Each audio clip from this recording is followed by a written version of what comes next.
바랍니다. 자, 자리에서 일어나셔서 하나님의 말씀 받습니다. 오늘 우리에게 주신 하나님의 말씀입니다. 출애굽기 17장 1절에서 6절까지의 말씀입니다. 17장. 이스라엘 자손의 온 회중이 여호와의 명령대로 신광야에서 떠나 그 노종대로 행하여 르비딤의 장막을 쳤으나 백성이 마실 물이 없는지라. 백성이 모세와 다투어 이르되 우리에게 물을 주어 마시게 하라. 모세가 그들에게 이르되 너희가 어찌하여 나와 다투느냐. 너희가 어찌하여 여호와를 시험하느냐. 거기서 백성이 목이 말라 물을 찾으매 그들이 모세에게 대하여 원망하여 이르되 당신이 어찌하여 우리를 애굽에서 인도해 내어서 우리와 우리 자녀와 우리 가축이 목말라 죽게 하느냐. 모세가 여호와께 부르짖어 이르되 내가 이 백성에게 어떻게 하리이까. 그들이 조금 있으면 내게 돌을 던지겠나이다. 여호와께서 모세에게 이르시되 백성 앞을 지나서 이스라엘 장로들을 데리고 나일강을 치던 네 지팡이를 손에 잡고 가라. 내가 호렙산에 있는 그 반석 위 거기서 내 앞에 서리니 너는 그 반석을 치라. 그것에서 물이 나오리니 백성이 마시리라. 모세가 이스라엘 장로들의 목전에서 그대로 행하니라. 아멘. 하나님의 말씀입니다. 자리에 앉겠습니다. 예배를 위해 기도합시다. 사랑으로 충만하신 하나님, 오늘도 예배의 자리에 저희들을 부르셨습니다. 한 주간도 세상 가운데 살았지만 오늘도 신령한 영의 양식을 먹습니다. 다시 하나님 결단하고 각오하고 거듭난 예배의 시간 되게 하옵소서. 그냥 정말로 우리 드렸던 기도와 같이 형식적인 예배 되지 않기를 원합니다. 사랑하는 성도들 길을 열어주시고 마음을 모아주시고 주님 바라보는 눈을 열어주시옵소서. 예수님의 이름으로 기도드립니다. 아멘. 자, 여러분들 경험하시기를 누군가 말 한마디 때문에 하루가 지옥 같은 시간을 보낼 때가 있습니다. 저도 말 한마디 때문에 어제 아내랑 대판 싸웠어요. 싸우면 그걸로 끝이 아닙니다. 하루 종일 기분이 찝찝하고 또 입맛도 없고 그런 겁니다. 말 한마디 때문에 하루가 지옥이 되기도 하고 누군가의 조그만 섬김과 배려 때문에 또 사랑 때문에 우리가 야 그래도 괜찮네 살만하다라고 우리가 생각하기도 합니다. 그런데 여러분 가만히 생각해 보면 여러분 우리가 시간이 좀 지나서 이런 경우가 있어요. 한 10년 전의 일이 그때 상황이 생각날 때가 있습니다. 내가 무슨 옷을 입었고 또 심지어는 어떤 분들은 그날 날짜까지 기억하는 분들이 계실 수도 있는 겁니다. 내가 그때 누구랑 무슨 옷을 입고 몇 월 며칠 날 누구랑 싸웠다라는 것이 기억이 날 때가 있어요. 그런데 정작 중요한 건 왜 싸웠는지는 기억이 안 날 때가 있습니다. 내가 입던 옷도 기억이 나고 날짜까지 기억이 나는데 그 사람이랑 내가 왜 싸웠는지는 기억이 안 나는 거예요. 여러분 왜 기억이 나지 않을까요? 실은 그 문제가 내 인생이 그렇게 큰 중요한 문제가 아니기 때문입니다. 큰 이슈가 아니기 때문이에요. 어쩌면 지금 여러분들이 누군가와 다투고 누군가와 갈등이 있고 누구 때문에 섭섭한 마음을 가지고 있다 할지라도 5년 10년 지나면요. 내가 왜 그랬지? 생각이 안 날 겁니다. 우리가 지금 겪고 있는 갈등은 또는 누군가의 다툼은요. 내 인생의 그 빅 이슈가 아니에요. 거기에 마음을 묶여서는 안 된다라는 겁니다. 누구 말 한마디 했다고 거기 마음이 확 사로잡혀서는 안 된다라는 거예요. 때문에 오늘 여러분들 마음에 하나님이 주시는 그런 편안함, 평안이 있기를 주님의 이름으로 축복합니다. 자, 여러분 단체 여행 해보셨습니까? 제가 좀 전에 광고했지만 필리핀에 갈 때 25명 정도가 모여서 함께 움직였는데 여러분 단체 여행이 여러분 쉽지가 않습니다. 단체로 여행한다는 것 자체가 좋은 경험이기는 한데 아주 좋은 경험이긴 한데 쉽지 않다라는 거예요. 그런 거죠. 몸이 아픈 사람이 있을 수도 있고 또 어떤 사람은 또 성격이 좀 독특한 사람이 있을 수도 있고 또 어떤 사람은 내가 체력이 약해서 뒤처지는 사람이 있을 수도 있습니다. 이번에 저희는 가서 너무 좋았거든요. 뭐 성격이 유별난 사람이 있는 것도 아니고 몸이 특별히 아픈 사람도 없었습니다. 그게 너무나도 좋았어요. 예. 좋지만 힘들었습니다. 자, 단체로 여행을 한다라는 것은 이렇게 쉽지 않은 일이지만 좋은 경험인데 오늘 모세가 이스라엘 사람들을 데리고 뭘 하고 있느냐? 여러분 광야를 걸었다라는 건 단체 여행을 한 겁니다. 그 단체 여행이죠. 집 떠나서 여행을 하는 겁니다. 몇십 명이 아니에요. 남자만 60만, 대한민국 군인이 50만 정도 됩니다. 그 군인 합한 것보다 더 많은 사람들을 데리고 여자들과 아이들까지 치면 학자들은 말하기를 많으면 200만 정도가 200만 명이 줄을 서면 여러분 끝이 안 보일 겁니다. 그 200만 명을 데리고 지금 단체 여행을 하고 있는 거 이거 얼마나 여러분 어려운 일이겠습니까? 제가 가만히 이 말씀을 묵상하면서 아마도 모세가 원형 탈모에 걸리지 않았을까 조금 그런 생각을 해봤어요. 안 그렇겠습니까, 여러분? 자기가 거울이 없으니까 못 봐서 그렇지. 여러분 원형 탈모 아마 걸렸을 것 같아요. 교회 개척하는 목사님들은 이빨이 한번 빠진다고 합니다. 너무 힘들어서. 저는 여러분들이 너무나도 잘해주셔서 이빨은 안 빠지는데 여러분 얼마나 힘들겠어요. 단체 여행이. 말도 못하기 힘들 겁니다. 아마. 예. 성경은 아주 자세하게 기록을 하지 않고 있지만 아주 힘들었을 거예요. 그런데 오늘 말씀에 보니까 물이 떨어졌다라고 기록하고 있습니다. 여러분 여행하면서 조금 불평불만 생겨도요. 예, 그런 겁니다. 잘 먹이고 잘 마시게 하면 그 불평이 쏙 들어가는 거예요. 그런데 지금 마셔야만 되는 그 물이 딱 떨어졌다라는 거예요. 정말로 심각한 일입니다.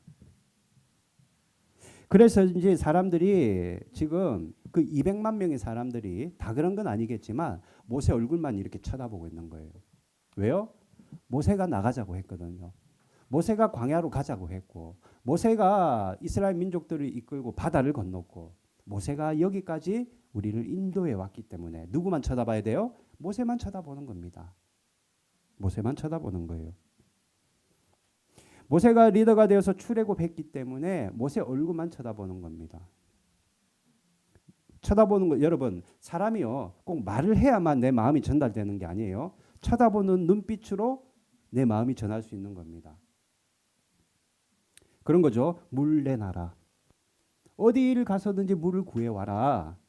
왜 우리를 이 광야로 나오게 해서는 이 고생을 시키느냐 여기서 죽게 하느냐라고 모세를 향해 아주 쏘아붙이듯이 이스라엘 사람들이 쳐다봤을 겁니다. 제가 만약 모세라면 무서워하지 않았을 것 같아요. 무슨 말이냐? 공포를 느꼈을 것 같습니다. 안 그렇겠어요, 여러분? 그 많은 사람들이 광야에서 물이 떨어지니까 모세만 쳐다보고 있고 이쁜 얼굴을 하고 쳐다봐도 부담스러운데 쏘아붙이는 눈빛으로 쳐다보는데 공포를 안 느낄 사람이 누가 있겠어요? 오늘 성경 2절 말씀에는 사람들이 모세와 다투었다라고 기록하고 있습니다. 저는 이거 다투었다는 표현이 너무 약하다 생각합니다.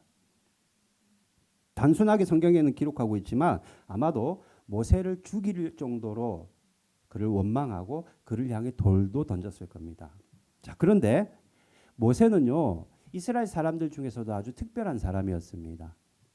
즉 하나님의 엄청난 큰 역사를 경험하고 기적을 봤던 사람이 바로 모세예요.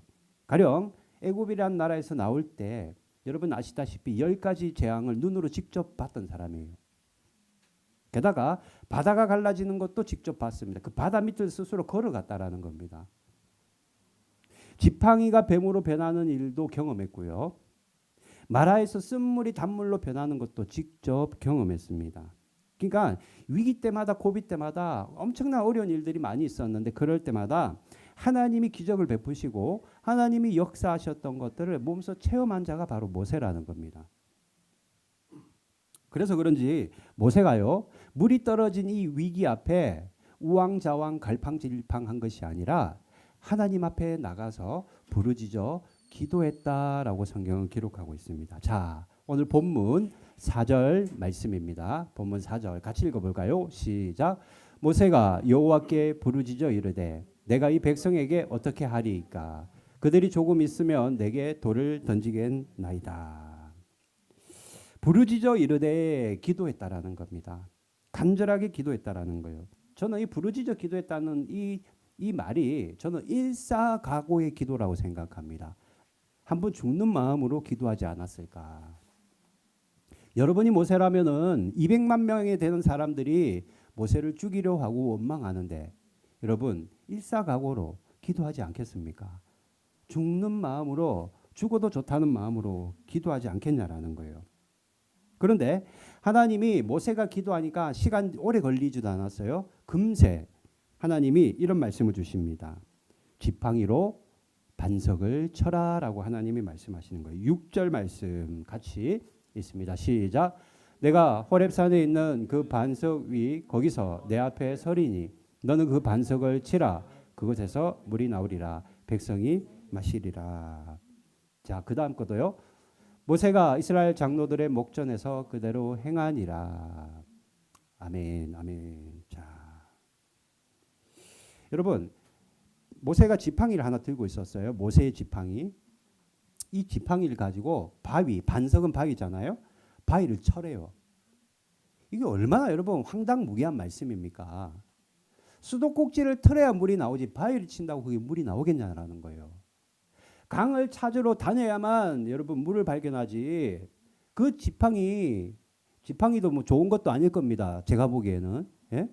그 지팡이로 바위를 내리친다고 거기서 물이 나오겠냐고요. 얼마나 여러분 모세가 듣기에 하나님이 지금 말도 안 되는 말씀을 지금 하고 계신 겁니다. 그런데 중요한 거는 그래서 모세가 훌륭한 사람이에요. 저같이 믿음이 약한 목사들은 아이고 하나님 그런 소리 하지 마십시오. 지금 상황도 모르고 하나님 지금 무슨 소리 하고 계십니까? 차라리 비를 내려 주십시오. 지팡이로 반석을 치라니요. 이런 무슨 말도 안 되는 얘기를 하십니까? 라고 따지겠는데 모세는요. 하나님이 시키는 대로 그 반석을 강하게 내리쳤다라는 거예요. 그냥 내리친 게 아닙니다.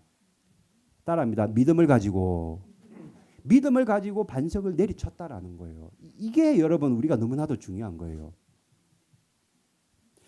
왜 여기까지 오면서 200만 명이 넘는 사람들을 그 단체형 몇십 명 가는 것도 힘들고 우왕좌왕 갈팡질팡 사건 사고가 많은데 200만 명을 데리고 이곳까지 왔는데 얼마나 어려운 일이 많았겠어요. 얼마나 고비가 많고 위기가 많았겠습니까? 그때마다 하나님이 은혜를 베풀어 주셔서 여기까지 왔는데 이번에도 하나님이 물을 줄 테니 반석을 쳐라라고 말씀하시는 겁니다.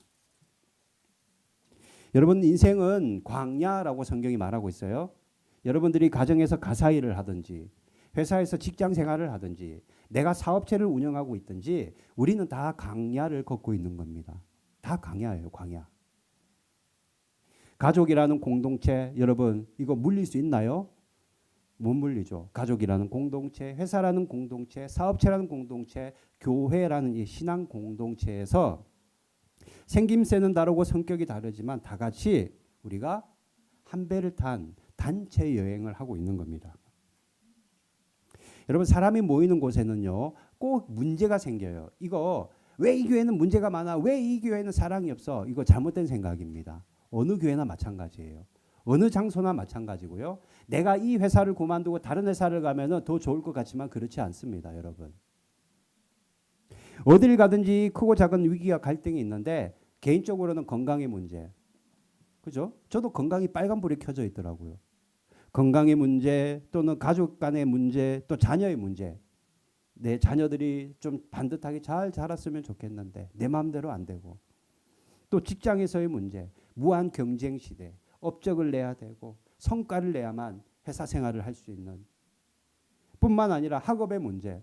요즘에 학교에서 처지는 아이들은 취업도 되지 않으니 학업의 문제. 우리가 수많은 위기와 문제를 가지고 광야길을 지금도 우리가 걷고 있는 겁니다. 그때마다 어때요? 우리가 잘 쓰는 말, 한국 사람들이 잘 쓰는 말, 눈앞이 캄캄하다라고 할 정도로 눈앞이 캄캄할 정도로 앞이 보이지 않을 정도로 어려운 일들을 만나기도 합니다. 어쩌면 오늘 여기 우리가 빠진 분들도 많지만 여기 계신 분들 중에 내 인생이 정말로 광야와 같고 눈앞이 캄캄할 정도로 어려운 고민을 가지거나 어려운 일을 겪고 있는 분들이 계실지도 모르겠어요. 그러면 이때 우리가 할 수 있는 게 뭡니까, 여러분? 우리가 뭘 할 수 있냐라는 거예요, 이때.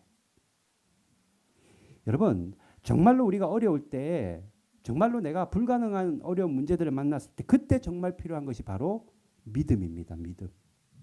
그때 정말 필요한 것이 믿음이에요. 믿음 붙잡고 하나님이 말씀하시면 반석을 내리칠 수 있어야 된다라는 거예요. 중요한 것은 믿음입니다. 정말 중요한 것이 믿음이에요. 자, 모세가 믿음을 가지고 반석을 쳤다고 하는데 그럼 우리도 밖에 나가서 바위에다 대고 우리가 지팡이를 내리쳐야 될까요? 예수님이 오늘 그러라고 우리에게 이 말씀을 주실까요?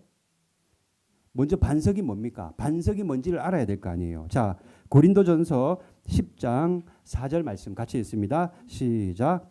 다 같은 신령한 음료를 마셨으니 이는 그들을 따르는 신령한 반석으로부터 마셨으니 그 반석은 곧 그리스도라. 반석이 누구시라고요? 반석은 그리스도 예수이십니다. 이 말을 있는 그대로 말하면 반석을 치라는 말은 예수님을 쳐라는 말과 똑같은 말이에요. 그러면 진짜 예수님을 여러분 주먹으로 칠 겁니까? 어떻게 할 거예요? 친다는 건 또 무슨 말일까요? 자, 먼저 이사야 55장 1절 말씀 한번 읽어봅시다. 시작. 오라 너희 모든 목마른 자들아 물로 나오라. 돈 없는 자도 오라. 너희는 와서 사 먹되 돈 없이 값 없이 와서 포도주와 젖을 사라. 목마른 자들은 예수님께서 다 오라 말씀하십니다. 내 인생에 어려움이 있고 문제가 있고 갈등이 있는 성도들은 다 나에게 오라. 100원이요 200원이요 300원 돈 필요 없다. 그냥 와서 줄 테니 마셔라라고 공짜로 주겠다라고 예수님이 말씀하시는 거예요.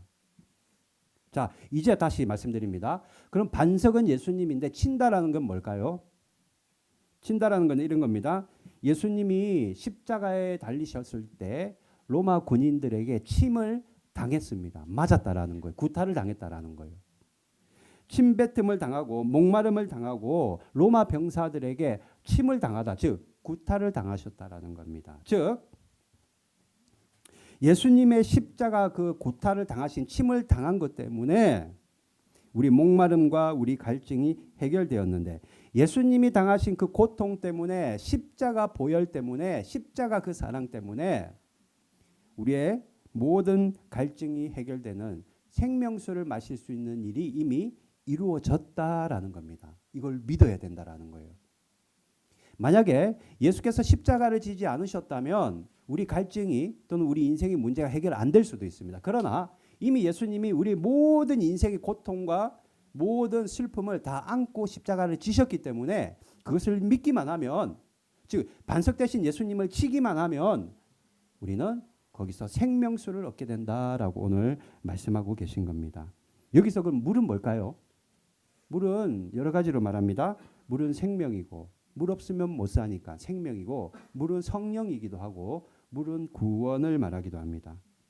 즉 우리가 반석을 쳐서 물을 마신다라는 것은, 예수님을 쳐서 물을 마신다는 것은 예수님의 십자가 고난을 믿음으로 내가 구원을 받고 예수님의 십자가 사랑을 믿음으로 말미암아 우리가 성령을 받고 그리고 우리의 문제가 해결된다라는 겁니다. 예수님이 하실 거야. 예수님이 이 일을 다 알고 계셔. 이 일은 결국에는 예수님의 통치 아래 있어. 이거를 믿을 때 그 문제를 우리 주께서 해결하신다라는 겁니다. 좋은 일도 예수님의 섭리 안에 있고 여러분들이 겪고 있는 어려운 위기도 다 예수님의 섭리 안에 있음을 믿어야 된다라는 겁니다.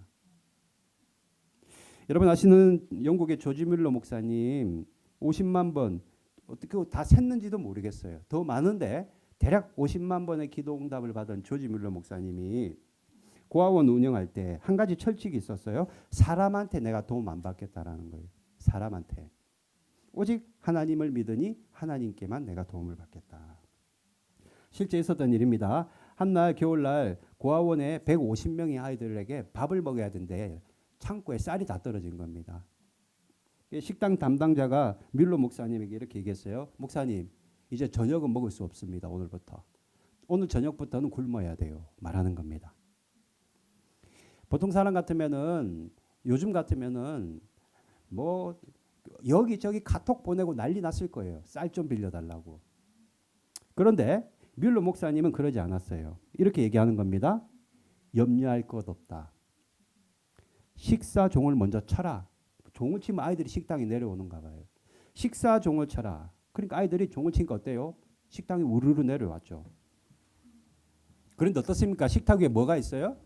빈 그릇만 가득 있는 겁니다. 그런데요, 뮬러 목사님의 이 믿음이 대단해요. 눈에 보이는 건 뭐예요? 빈 그릇이잖아요. 빈 그릇인데 아이들에게 뭐라고 지금 기도를 시키냐면, 여러분 머리를 숙여 우리 기도합시다. 하나님, 일용할 양식을 주실 하나님께 미리 감사를 드립니다라고 기도했어요. 지금 상황은 어때요? 150명 아이들이 손가락 빨고 있는 거예요. 식탁 위에 뭐가 있어요? 빈 그릇들만 질비한 겁니다. 그럼에도 불구하고 지금 어떤 기도를 하고 있어요? 일용할 양식을 주실 주님께 미리 감사합니다. 이게 믿음의 기도라는 거예요. 그러니까 아이들이, 짓궂은 아이들이 있으니까, 이제 막 사춘기에 들어선 아이들이 있으니까 수근수근거리면서 자기들끼리 막 이런 얘기를 하는 거예요. 아니 빈 그릇밖에 없는데 뭘 식사 기도를 하냐고. 목사님 머리가 어떻게 됐다고. 이 소리를 뮬러 목사님이 듣고는 염려하지 마세요. 이미 하나님이 준비하셨습니다라고 아이들에게 말합니다. 그런데 진짜 기도가 딱 끝나자마자 노크 소리가 들리는 거예요. 문 두드리는 소리가. 그러자 어떤 신사가, 큰 모자를 쓴 신사가 인부들을 데리고 양손에는 큰 통들을 가지고 여러분 들어서는 겁니다. 고아원에. 이게 있었던 일이에요. 뮬러 선생님, 목사님, 내가 오래전부터 이 고아원을 위해 무언가를 도와드리려고 생각만 하고 있는데 오늘에야 내가 이것을 가져왔습니다 라면서 그걸 건네더라는 거예요. 그리고 그 통 안에는, 인부들이 가져온 그 통 안에는 빵, 야채, 아이들이 먹어야 되는 우유, 그리고 고기, 이런 것들이 아주 가득 있더라는 겁니다. 여러분이 만약에 조지 뮬러 목사님이라면 그 빈 그릇이 질비한 식탁 안에서 여러분들 뭐 하셨을 것 같아요? 저는 못난 목사라 카톡하고 아주 전화하고 난리 났을 것 같아요. 큰일 났다고. 그런데 뮬러 목사님 어떻게 해요? 하나님이 이미 주셨습니다. 식사 기도, 믿음의 기도를 했다라는 거예요. 그 사람이니까 그렇게 할 수 있지 아니요. 우리에게 요구되는 게 바로 이런 믿음입니다, 여러분. 오직 믿음. 예수님이 하실 거야. 이미 하셨어라고 믿는 그 믿음. 어려움은 어려울수록, 내 상황이 절망적이면 절망적일수록 더 이 믿음을 붙잡아야 된다라는 거예요. 이 믿음을 붙잡아야 된다. 자, 따라합시다. 믿음 말고는 선택지가 없다. 여러분들이 정말로 어려울 때 누구에게도 여러분 말을 한다고, 도움을 요청한다고 여러분 가능하지 않을 때 정말로 그때 필요한 게 뭐냐면 믿음 말고는 선택지가 없습니다. 믿음 말고는 선택지가 없어요. 특별히 여러분들이 위기의 때, 고난의 때에는 여러분 어디 가서 여러분 막 사방팔방 뛰어다닌다고 여러분 문제가 해결되지 않습니다. 그때 진짜 여러분들이 자중하면서 여러분 모세와 같이, 뮬러 목사님과 같이 믿음을 가지고 그때 진짜 기도할 때입니다. 괜찮을까? 이 문제가 해결될까? 이 병이 나을까? 아니요. 이미 해결되었지. 이미 나았지. 이미 공급되었지. 이미 풍성하지. 없는 것을 있는 것과 같이 믿음은 바라는 것들의 실상이니 그것을 믿고 바라보며 기도할 때 그 일들이 우리 현실에 그대로 나타난다라는 거예요. 예수님이 오죽하면 이런 말씀도 하셨어요. 사람들이 워낙 안 믿으니까 마가복음 5장 36절 이런 말씀을 하셨습니다. 시작. 두려워하지 말고 믿기만 하라. 제발 믿기만 해라. 두려워도 하지 말고 노심초사하지 말고 우왕좌왕 갈팡질팡하지 말고 그냥 믿기만 해라. 나를 좀 믿어라라고 예수님이 말씀하시는 거예요. 여러분들 마음에 두려움이 있고 여러분들 마음에 불안함이 있는 거 왜 그래요, 여러분? 우리 솔직하게 한번 생각해 보십니다. 왜 그렇습니까? 내가 이 일을 하나님이, 우리 주님이 해결할 것을 믿지 못하니까 그런 겁니다.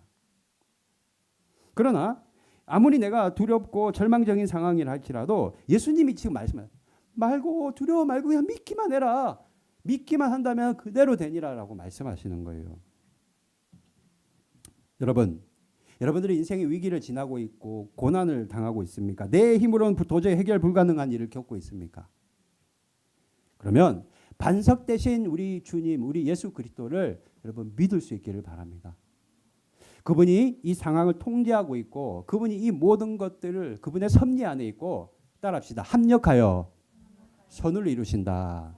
지금은 눈앞에 보이는 게 너무나도 절망적이고 너무나도 부정적인 상황이라 할지라도 결국에는 합력하여 선을 이루시는 겁니다. 단지 우린 그걸 믿기만 하면 되는 거예요. 그러면 우리는 생명수를 마시게 되는 겁니다. 다시 합니다. 믿음 말고는 선택지가 없다. 이 고백이 여러분들에게 꼭 늘 있기를 바랍니다. 그런 의미에서 여러분들의 인생은 예수님이라는 반석 위에 계속해서 쌓아가야 됩니다. 그걸 만들어 가야 된다라는 거예요. 지어져 가야 된다라는 겁니다.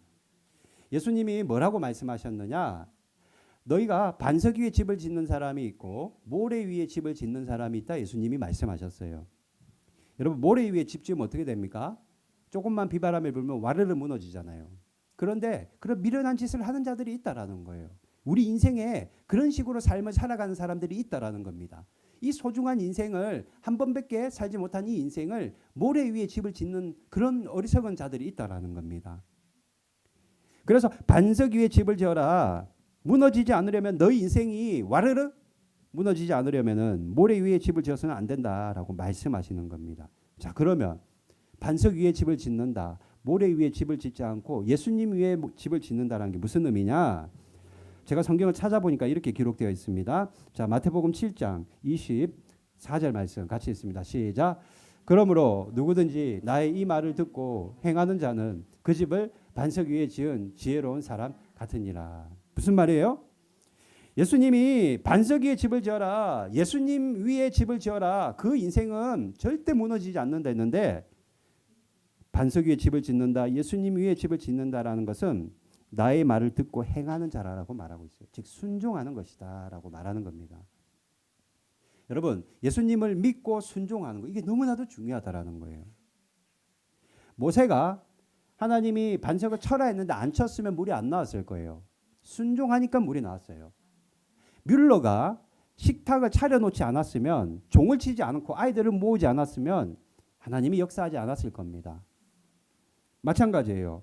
하나님이 말씀하시면 특별히 위기의 때에 고난의 때에는 무조건 순종부터 해야 됩니다. 제 아는 친구가 예전에 제 친구 한 명이 라이더 배달하는 친구가 있었어요. 예, 제 고등학교 친구인데. 근데 이 친구가 나중에 되니까 의학회사를 다닌다는 거예요. 저보고 의학회사. 예? 야, 너 고등학교밖에 안 나왔는데 무슨 제약회사를 다니냐고 했더니 거기 다닌다는 거예요. 그런데 나중에 알고 보니까 제약회사를 다니는 게 아니고 뭐예요? 거기서 마루타를 하고 있는 거예요. 마루타.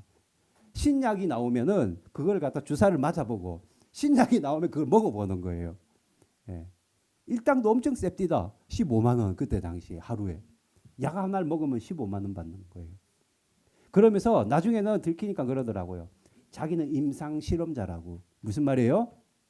여러분 하나님의 말씀이 안 믿기더라도 한번 임상실험을 해봐야 돼요. 우리는. 안 믿어지더라도 한번 해보는 겁니다. 그러면 반드시 하나님의 역사를 보게 되는 거예요. 우리가 주님의 말씀에 순종하는 것이 여러분 반석 위에 집을 짓는 겁니다. 예수님 반석 대신 예수님 위에 집을 짓는 거예요. 아무리 말씀 많이 듣고 강 목사가 오늘 믿음을 가지라고 했는데 여러분 듣고 그냥 나가면은 이 시간은 우리에게는 아무 도움도 안 돼요. 내 구원받는데 아무 일도 일어나지 않습니다. 그렇다면 내가 하나라도 한번 순종해 봐야 되겠다. 뭐 하나를 딱 붙잡고 순종을 해볼 수 있어야 돼. 임상실험을 할 수 있어야 된다라는 겁니다. 정말로 우리가 예수님을 믿는다면 내가 정말 구원을 받았다면 여러분 순종은 자연스럽게 따라오는 게 마땅합니다. 내가 믿음 있는데 순종이 없다든지 내가 순종하는데 믿음이 없다라고 절대 말할 수 없다라는 거예요. 믿음과 순종은 같이 가는 겁니다. 여러분 오늘 하나님께서 순종하는 자들은 절대로 무너지지 않는데 순종하는 자들이 반석 위에 집을 짓는 자들이다 말씀하십니다. 마지막으로 같이 읽습니다. 마태복음 7장 25절 같이 읽습니다. 시작. 비가 내리고 창수가 나고 바람이 불어 그 집에 부딪히되 무너지지 아니하리니 이는 주추를 반석 위에 놓은 까닭이라. 여러분들이 예수 그리스도라는 분의 위에 주추를 놓고 반석 위에 즉 하나님의 말씀 위에 예수님이 말씀하는 그 말씀 위에 여러분들이 인생을 지어간다면 여러분 아무리 비바람이 불고 창수가 불고 폭풍우가 무너지고 지진이 온다 할지라도 내 인생 절대로 무너지지 않는 겁니다. 말씀에 순종이 없으면 하나님의 역사를 볼 수 없고 순종만 있고 믿음이 없으면 기쁨이 없고 하나님은 믿는 자들을 찾으신다고 하셨는데 순종하는 자들을 사용하신다라는 것을 여러분 꼭 기억할 수 있기를 바랍니다. 오늘 하나님께서 마지막으로 따라합시다. 믿음 말고는 선택지가 없다. 다 잊어버리고 이것만 기억하면 돼요. 위기의 때 고난의 때 예수님을 믿고 그분의 말씀에 순종하는 것. 그런 저와 여러분의 한 주간의 삶이 되기를 바랍니다.